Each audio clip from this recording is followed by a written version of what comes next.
Tomar la Posta, un canal de mensajería informativa de Jóvenes por la Memoria. Entérate de las noticias sobre los juicios de lesa humanidad y la actualidad en materia de derechos humanos en estos minutos.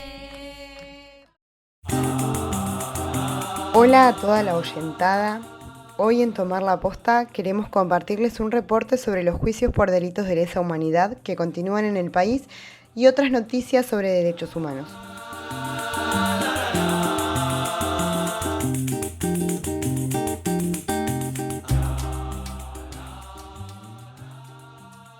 Comenzó la etapa testimonial del 9º juicio por delitos de lesa humanidad en Neuquén. Se trata de la causa Ferrari, que juzga los delitos cometidos contra 16 víctimas de distintas localidades de Río Negro y Neuquén. Los testimonios iniciaron con los relatos de 3 sobrevivientes, 3 mujeres que fueron detenidas de manera arbitraria y clandestina en Plotier y San Martín de los Andes. La Fiscalía, a cargo de Miguel Ángel Palazani, guió las declaraciones de Matilde Segura, María Esther Sepúlveda y Graciela Vicente. Matilde Segura viajó desde Bahía Blanca para declarar por primera vez en un juicio oral y público sobre su secuestro el 26 de diciembre de 1976. En 1975 trabajaba en la Universidad Nacional del Comahue cuando, tras la intervención encabezada por Remustetu, fue despedida junto a otras 68 personas. Ese mismo año se radicó en La Plata. Durante una visita a su familia en Plotier, un grupo de hombres armados llegó en 2 Falcons y se la llevó junto a su amiga María Esther Sepúlveda. Meses después, Matilde Segura fue liberada en el destacamento del Ejército de Avenida Argentina, donde la esperaban su padre y su hermano. Allí le entregaron un certificado de buena conducta firmado por Oscar Lorenzo Reinhold. En declaraciones a la prensa, comentó sus sensaciones luego de brindar su testimonio. Matilde, ¿qué sintió hoy cuando que cierra esta etapa o en este momento de declarar sobre las cosas, su detención ilegal en 1976? ¿Qué sintió hoy? Yo cada vez que venía a Neuquén, a mí mi marido me llevaba a pasear por todo en Neuquén y los lugares que yo caminé para hacer las movilizaciones para nacionalizar la Universidad Nacional del Comahue, que soy una de las que puso la piedra fundamental de la Universidad Nacional del Comahue. Voy curándome, ya no veo los problemas como los veía antes porque yo me siento a charlar con mis hijas, hablamos de todo, hablamos de lo bueno, de lo malo, de lo que hay que hacer y sobre todo nos ponemos de acuerdo que cuando uno se mira en el espejo y no tiene nada que reprocharse, me dijeron que iba a ser estéril, tuve 3 hijas y educada, con poca plata, porque el sueldo siempre más o menos, y ordenando mi casa, levantándome a las 4:30 de la mañana para preparar almuerzo para cuando las chicas salieran del colegio, que yo las bajaba del auto, y ellas, pero siempre trabajando mucho y estudiando mucho. Matilde, ¿cuándo se volvió a reencontrar con su amiga que fue separada en el momento del secuestro? Cuando a mí me toman la primera declaración, que es así, para ubicarlos en tiempo y espacio, cuando la nombro a María Esther, ellos no me dijeron nada, pero la llamaron y le dieron mi teléfono. Entonces, cuando yo recibo un número que no sé de dónde es, era María Esther me salía Colonia Carolla, no es así, es de San Antonio de Areco. Y bueno, allá nos llamamos, nos buscamos. Yo estaba... ¿Volvieron a restablecer aquí? Sí, nos vemos todos los meses. No. Estoy grande, yo sé que tengo mi sensibilidad a full, estoy grande, voy a cumplir 74 años, pero no me canso de enseñar cómo debe vivir mi país.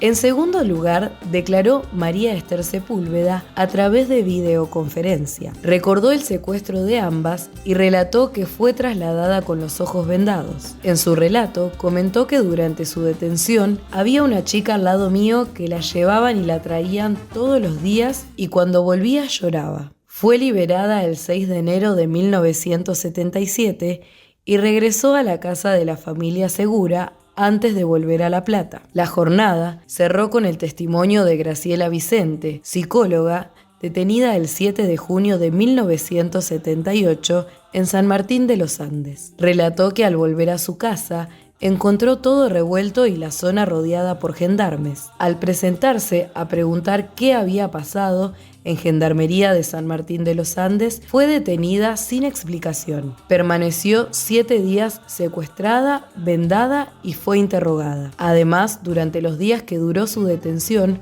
fue trasladada a Junín de los Andes y luego vuelta a San Martín de los Andes. Años después, supo que Emilio Sachitela y Miguel Ángel Cid estaban implicados en su secuestro. El martes 17 de marzo continúa la etapa testimonial con las testigos Viviana Muñoz, Estela Solanas, Luján Gómez y Mirta de la Rue. Las audiencias se desarrollan todos los martes a las 9 de la mañana en el Salón de Amuc, ubicado en Avenida Argentina 1637 de Neuquén Capital. Podés participar de este juicio histórico presentándote minutos antes de la audiencia con tu DNI en mano.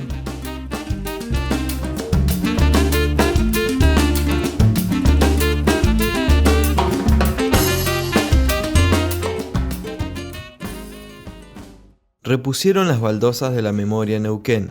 El martes 11 de marzo, coincidente con el aniversario de la desaparición de Oscar Andrada, se llevó a cabo un acto de reposición de las baldosas de la memoria en la calle Independencia de la ciudad de Neuquén. La vereda sobre la cual se colocaron las baldosas lleva los nombres de Alicia Pifarré, Oscar Andrada y Aníbal Martínez Durán, desaparecidos que vivieron en la región. Silvia Barco, la vicepresidenta de la Asamblea por los Derechos Humanos, APDH, de Neuquén, sostuvo que los restos que ahora se están desenterrando en Córdoba dicen que la verdad se impone. Vamos a seguir cuerpo a cuerpo, codo a codo, porque tenemos que ser muchos más. Por su parte, la Subsecretaría de Derechos Humanos de la Municipalidad de Neuquén renovó el compromiso de la ciudad de acompañar las actividades de las organizaciones, con la colocación de las baldosas confeccionadas por un artista de la ciudad. Su titular, Lucas Materre, bregó por la memoria activa y el nunca más para los hechos aberrantes ocurridos durante la dictadura. Participaron organizaciones de derechos humanos,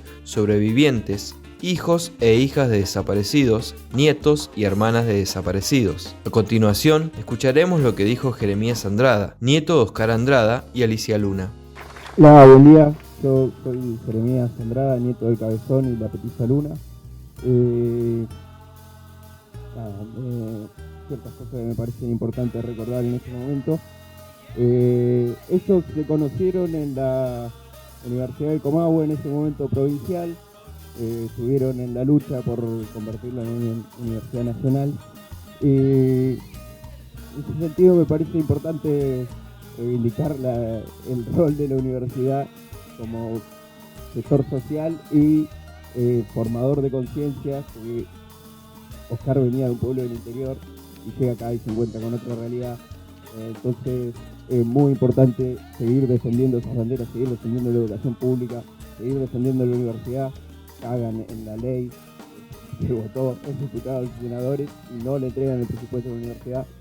Por un lado esto, reivindicar el rol social y formador de la universidad, pues pensaba también ver en los desaparecidos un reflejo que nos mueve, que claramente todos compartimos acá, pero que es algo que se siente muy propio. Y eso, el reflejo de a veces haber recibido una noticia de un golpe de ese gobierno y recibirlo, no sé, jugando a la play en mi casa y pensar, chabón, el loco de que a la mínima estaba clandestino porque estaba convencido de que entonces algo tengo que hacer, no puedo estar acá boludeando. Esas dos cosas. Y como decía Vero, los crímenes de lesa humanidad se siguen cometiendo porque siguen sin abrirse los archivos y siguen sin decir dónde están. Entonces, justo ayer salió la noticia esta de que el día de hoy tenemos 12 desaparecidos menos porque se confirmó la identidad de los 12 cuerpos hallados en La Perla. Entonces, aunque parezca poco lo que hacemos acá, la lucha sigue y se siguen encontrando cuerpos, siguen apareciendo compañeros, siguen apareciendo nietos, entonces no bajar los brazos.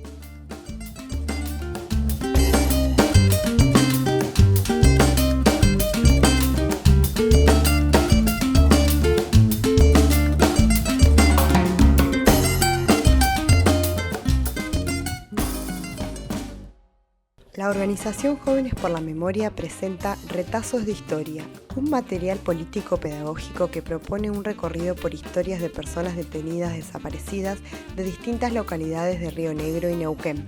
Se trata de un trabajo que permite profundizar en el impacto que tuvo la última dictadura cívico-militar en la región, ya que recopila historias de desaparecidos de ciudades como Neuquén, Cipolletti, Cutralcó, Chosmalal, Zapala, Aluminé, Barda del Medio, Viedma, entre otras. De esta manera busca dimensionar las ausencias que siguen siendo parte del presente y visibilizar cómo actuó el plan sistemático de persecución en lugares que hoy forman parte de la vida cotidiana. A 50 años del golpe de Estado y convencidos de que la memoria es también un acto pedagógico, desde el colectivo señalan la necesidad de mantener viva la memoria para conocer la verdad y hacer posible la justicia.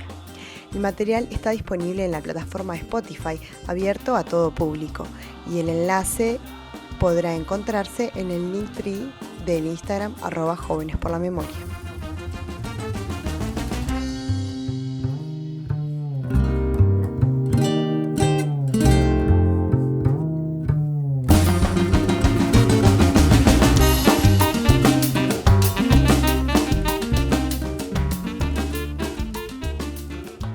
La agenda de marzo con M de Memoria en la capital neuquina continúa colmada. El equipo de Memoria, Verdad y Justicia, junto al equipo de comunicación de la Subsecretaría de Derechos Humanos de la provincia de Neuquén, presentan Subzona 5.2, un epílogo neuquino de memoria. El documental, que contiene entrevistas a militantes por los derechos humanos de la región, se estrenará el miércoles 18 de marzo a las 19:30 en el Museo Nacional de Bellas Artes de la ciudad de Neuquén. Como cada tercer jueves del mes, nos sumamos a la ronda marcha de las Madres de Plaza de Mayo en el Monumento a la Madre, Avenida Olascoaga y Vías, a las 15:30. Esta vez vamos a compartir fragmentos de discursos de las Madres de Plaza de Mayo y militantes de los derechos humanos e intervenciones artísticas de cara al 24 de marzo.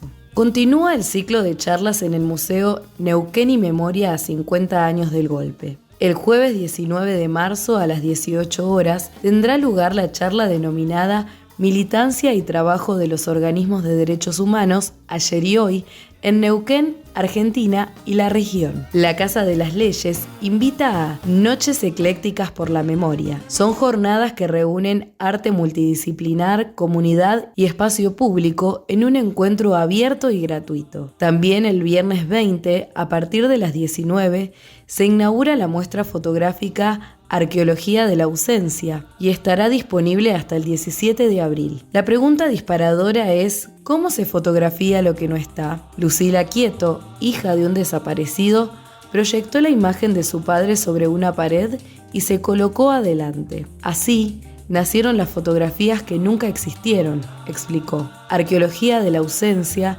es una obra que no busca cerrar una herida, la habita, la nombra, la transforma en memoria viva. La noche también tendrá la voz de JCB, música urbana y hip hop, canciones que la dictadura quiso silenciar para siempre. La entrada es libre y gratuita.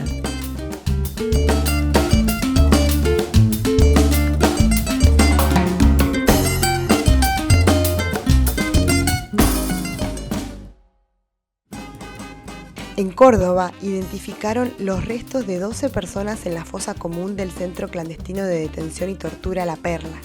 El Juzgado Federal número 3 de Córdoba informó este martes un hecho histórico. Reconocieron la identificación genética de 12 personas en cercanías al ex Centro Clandestino de Detención y Tortura conocido como La Perla. En diciembre del 2025, el equipo argentino de antropología forense había confirmado el hallazgo de restos humanos y materiales. Osvaldo Nadra, integrante del colectivo de querellantes de La Perla, nos explica cómo se enteraron de los hallazgos. Hola a todos y a todas. Soy Osvaldo Nadra, miembro del colectivo de querellantes de La Perla. Somos un grupo de familias que, representados por el doctor Ramiro Fresneda, nos hemos presentado en abril del año pasado para solicitar ante el Juzgado Federal número 3 de Córdoba que se investiguen en los campos del Tercer Cuerpo de Ejército de Córdoba posibles enterramientos clandestinos de personas desaparecidas víctimas del terrorismo de Estado. El día 11 de marzo el juzgado notificó que hay 12 personas identificadas a partir de los restos óseos encontrados por el EAF a partir del mes de septiembre del año pasado. Son 12 personas, hombres y mujeres desaparecidos, que hoy dejan de ser desaparecidos, pasan a ser asesinados, víctimas del terrorismo de Estado. Son 12 familias que recuperan algún resto de sus seres queridos. De esas 12 personas se conocen las identidades de 6 desaparecidos y desaparecidas cuyas familias ya decidieron hacerlo público. Las otras personas identificadas todavía las familias no lo han hecho público. Esto es parte de un reclamo inclaudicable de parte de nuestras familias, de buscar a nuestros seres queridos hasta encontrarlos. Por supuesto que faltan encontrar muchísimos desaparecidos y desaparecidas, y falta chequear muchísimos restos óseos con las muestras que hay en el banco del EAF. Falta hurgar la tierra todavía mucho más. Por eso es necesario, siempre lo decimos, que desde el Poder Judicial se aumente la escala de trabajo. En este momento han estado trabajando 20 personas aproximadamente para revisar un territorio gigantesco de más de 14.000 hectáreas. 20 personas es muy poco. Esto es un pedido que también nosotros hacemos ante el juzgado.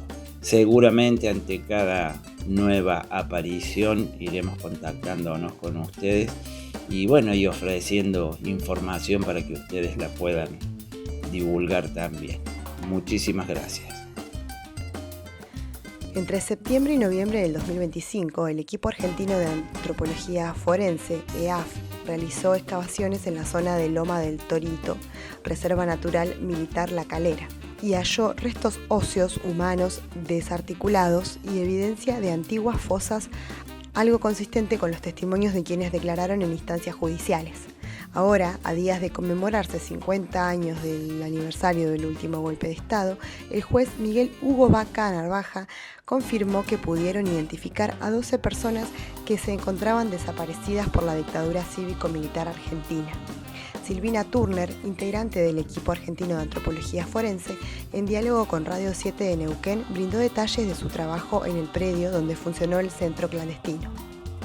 Este es un trabajo que el equipo argentino de antropología forense viene llevando adelante hace 20 años. Nosotros pertenezco a una organización que es una organización no gubernamental y que desde el 84 estamos trabajando justamente en la recuperación de los restos de personas desaparecidas a partir de denuncias, ¿no?, sobre lugares en donde hubieran sido enterrados los cuerpos. En estos casos la dificultad se plantea por la extensión de la superficie que hay que investigar y la poca información que en general se tiene sobre estos entierros clandestinos en predios militares. Claro. Entonces, en el año 2004, esto es en el marco de la investigación que lleva adelante el Juzgado Federal número 3 de Córdoba, se iniciaron las primeras prospecciones, decimos, o excavaciones, incluso en la zona en donde estamos actualmente trabajando, donde se produjeron los hallazgos, la Loma del Torito, hubo trabajos previos y, como digo, es por la extensión de las áreas, estas búsquedas son complejas y es muy importante analizar toda la información que uno pueda reunir previamente, porque estamos hablando de un predio de 14.000 hectáreas, en donde sin posibilidades de ir acotando los lugares de búsqueda es muy difícil abordarlas. Entonces, paralelamente a los trabajos de excavación que se han ido haciendo durante todos estos años, se fue avanzando en la reunión de testimonios, documentación, herramientas de análisis con imágenes, en fin, una serie de cosas que nos llevó el año pasado a delimitar un área de aproximadamente 10 hectáreas en donde trabajamos, digamos, en la excavación.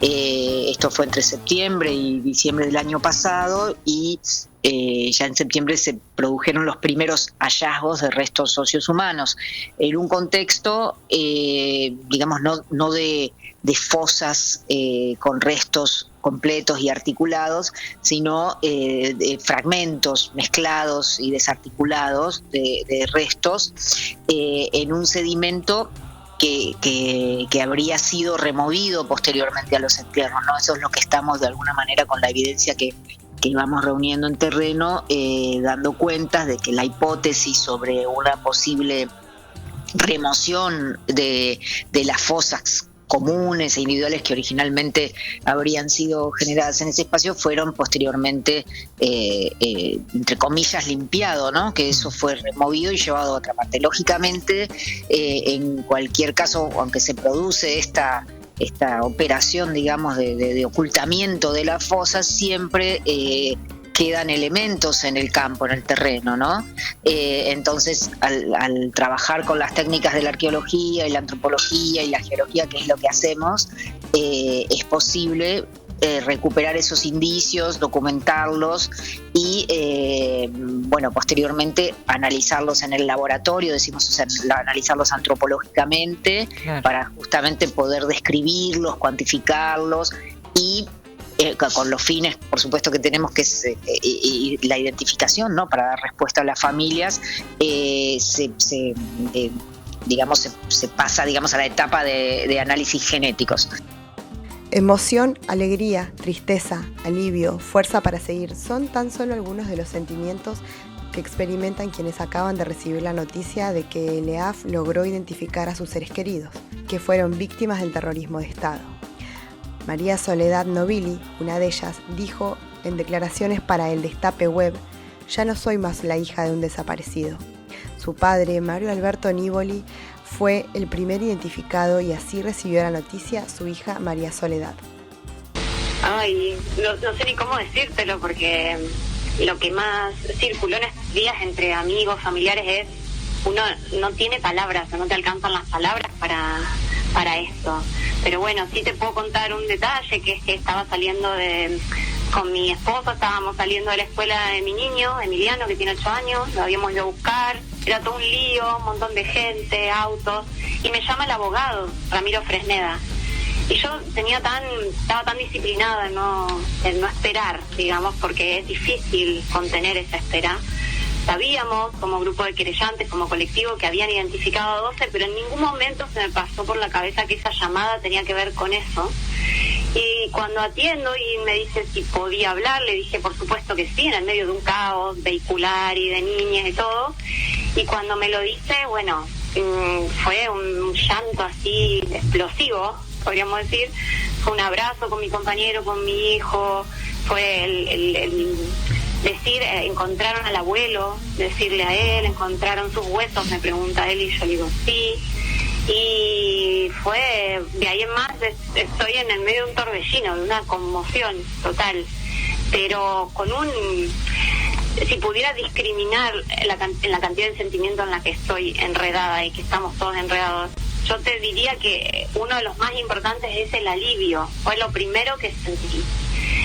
El alivio, una paz que nunca había sentido y una certeza que apareció en mi cabeza de decir, ya no soy más una hija de desaparecidos, mi papá dejó de ser desaparecido, ahora soy, huérfana de padre, ahora mi papá está muerto, entonces cambia mucho, todo cambia para nosotros, pero cambia también para nuestra comunidad, para nuestra sociedad, para el grupo de querellantes, es realmente la certeza de que había que seguir buscando y de que esto realmente recién empieza, que hay muchos más allí.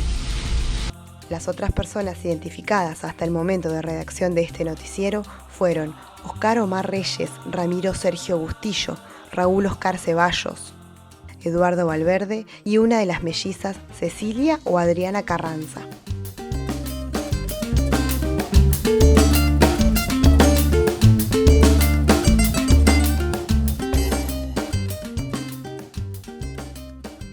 A horas de su comienzo, se suspendió el juicio a los dueños del ingenio La Fronterita por crímenes de lesa humanidad. El Tribunal Oral Federal de Tucumán anunció que la audiencia prevista para el miércoles 10 de marzo se suspendía por la recusación contra 2 juezas y para analizar el estado de salud de los 2 empresarios imputados. Luego de esperar 10 años de demora del trámite judicial de la causa por la responsabilidad empresarial en crímenes de lesa humanidad de los dueños de La Fronterita, el Tribunal Oral Federal de Tucumán anunció su suspensión sin una nueva fecha. El debate tiene como imputados a 2 directivos de la firma azucarera, Jorge Alberto Figueroa Minetti y Eduardo Butori, por complicidad en secuestros, tormentos, violaciones y homicidios. Sin embargo, la estrategia dilatoria de los acusados, ambos de 86 años de edad, nuevamente logró su cometido y por ahora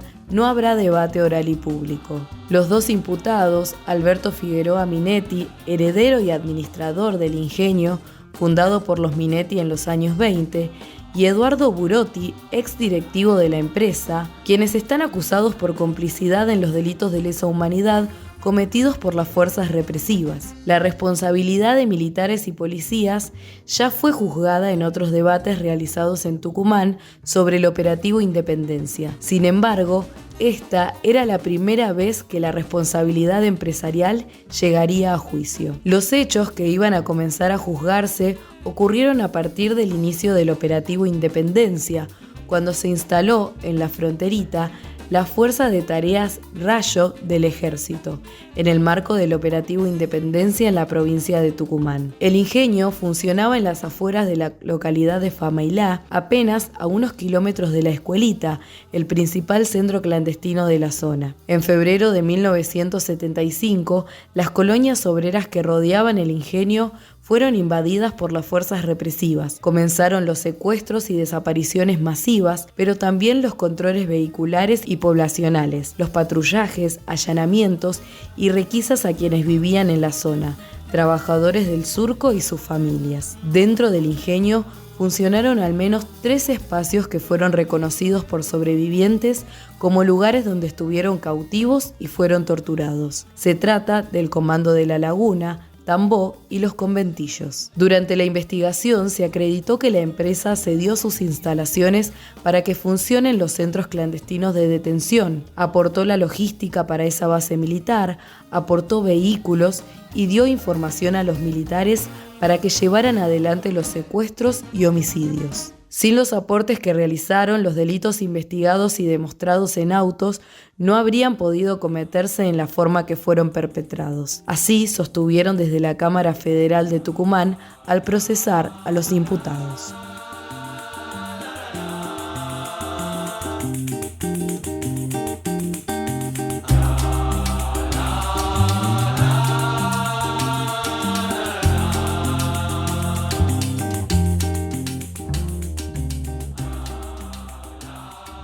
Medio siglo después, un grupo de personas concretarán el viaje de egresados que truncó la dictadura militar. Se trata de un grupo de exalumnos de la promoción 1976 de la Escuela de Comercio 1 de Tucumán. Están intentando reunir a todo el curso para cumplir con lo que la dictadura les impidió, su viaje de egresados a Mar del Plata. Como la idea siempre fue ir a una playa. Cuando surgió el proyecto nos pusimos a averiguar y ahí salió lo de Punta Cana. Hasta ahora somos 17 los que estamos confirmados y hay algunos que viajan con su esposa o su marido. Este es un viaje que lo pensamos como un viaje de encuentro y amistad, comenta Lilia Navarro, una de las egresadas. Según recuerda Lilia, como adolescentes no eran muy conscientes de lo que estaba sucediendo en el país en esos años. Para más información, te invitamos a leer la crónica de Ezequiel Svetliza para el diario El Tucumano.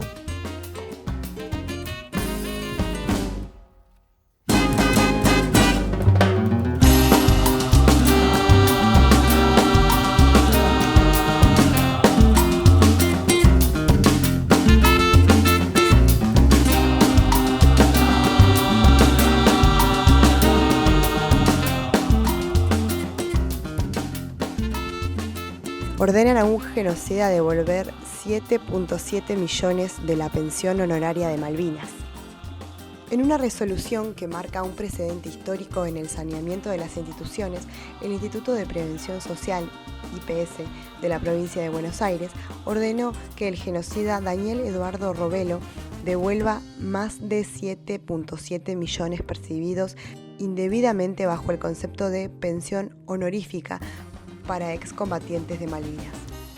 Esta decisión no es un simple trámite administrativo, es un acto de justicia reparadora que separa definitivamente el honor de los soldados de la atrocidad de los represores. Robledo fue declarado culpable por delitos de lesa humanidad cometidos en la base naval de Mar del Plata y esta pena tiene que ver con el engaño que ejerció para con el Estado y la sociedad en general, ya que durante mucho tiempo gozó de un beneficio destinado a quienes defendieron la soberanía nacional en la Guerra de Malvinas. Pero él, como jefe del Departamento de Comunicaciones de la Fuerza del Submarinos y ayudante de órdenes de la Armada entre 1975 y 1977, participó en el circuito represivo de la base naval de Mar del Plata, donde se cometieron delitos de privación ilegítima de la libertad, aplicación de tormentos y homicidios.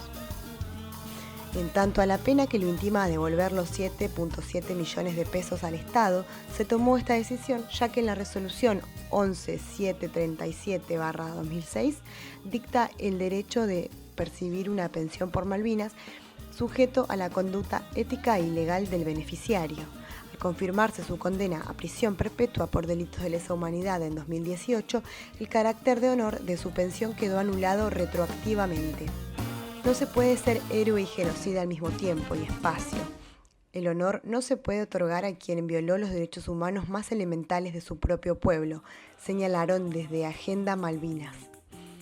Este fallo es una victoria para las organizaciones de derechos humanos y para los centros de excombatientes que luchan por la desmalvinización de los represores.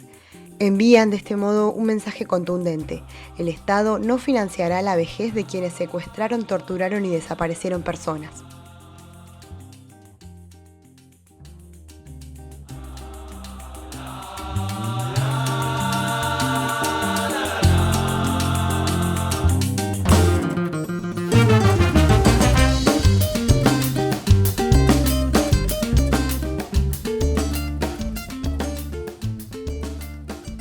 Violencia sexual en la dictadura. 174 personas fueron condenadas por delitos sexuales desde el inicio de los juicios. Así lo determinó un informe que presentó la Procuraduría de Crímenes contra la Humanidad. Este informe fue presentado en el marco del Día Internacional de las Mujeres y señala que desde el año 2012, que es cuando el Ministerio Público Fiscal determinó que la violencia sexual era un crimen específico dentro del terrorismo de Estado, y hasta la actualidad se dictaron 61 sentencias que reconocieron delitos sexuales en el marco del terrorismo de Estado y se condenó a 174 personas por esas violaciones. De acuerdo con las sentencias, el fenómeno criminal, que incluye la amplitud de conductas tipificadas que tienen como objeto la agresión sexual, tuvo como víctimas a 230 mujeres y a 40 varones.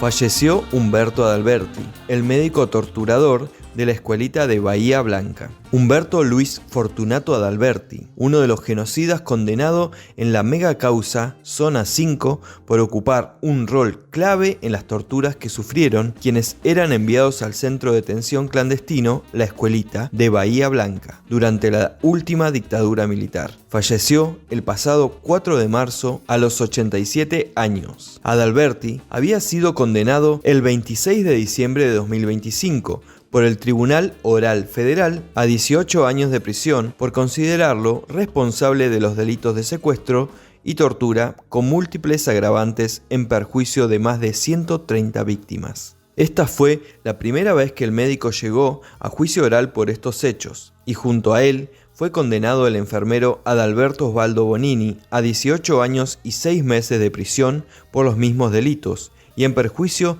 de más de 120 víctimas. Ambos estuvieron entre los más de 30 genocidas condenados en el juicio. Al momento de los hechos, Adalberti revistaba como capitán médico en el Hospital de Evacuación 181. Bonini, por su parte, tenía el grado de sargento primero y se desempeñaba en la División Sanidad del Departamento Cuarto, Logística del Comando del Quinto Cuerpo de Ejército. En el juicio quedó probado que tanto Adalberti como Bonini concurrían al centro clandestino La Escuelita para brindar atención médica y de enfermería a las personas que permanecían detenidas allí. Según sostuvo la Fiscalía durante el juicio, esa función no era de asistencia humanitaria, sino un engranaje del sistema represivo, ya que el mantenimiento con vida de las víctimas era necesario hasta haber agotado su utilidad como fuente de información y hasta que se definiera el destino final, que era una decisión que se tomaba en los cónclaves.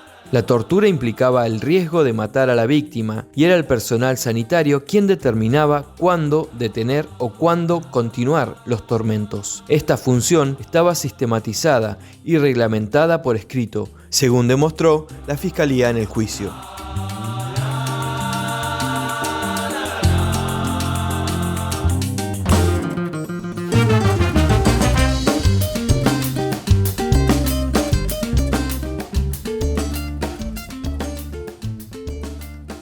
Tom Morello, el conocido guitarrista de la banda estadounidense Rage Against the Machine, visitó la sede de Abuelas de Plaza de Mayo para conocer sobre la historia de las abuelas y la situación que está atravesando la institución. Lo recibió la abuela Buscarita Roa junto a miembros de la comisión directiva y colaboradores.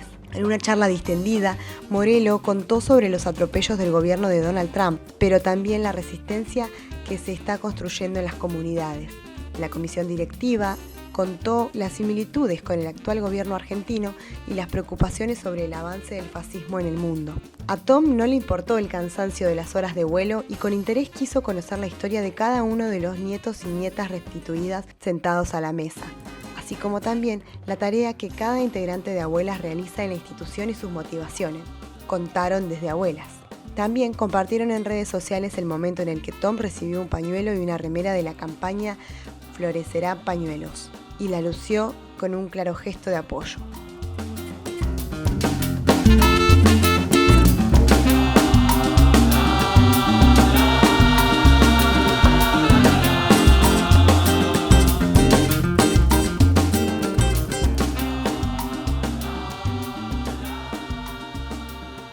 Nos despedimos hasta el próximo Tomar la Posta, un recorte informativo de Jóvenes por la Memoria.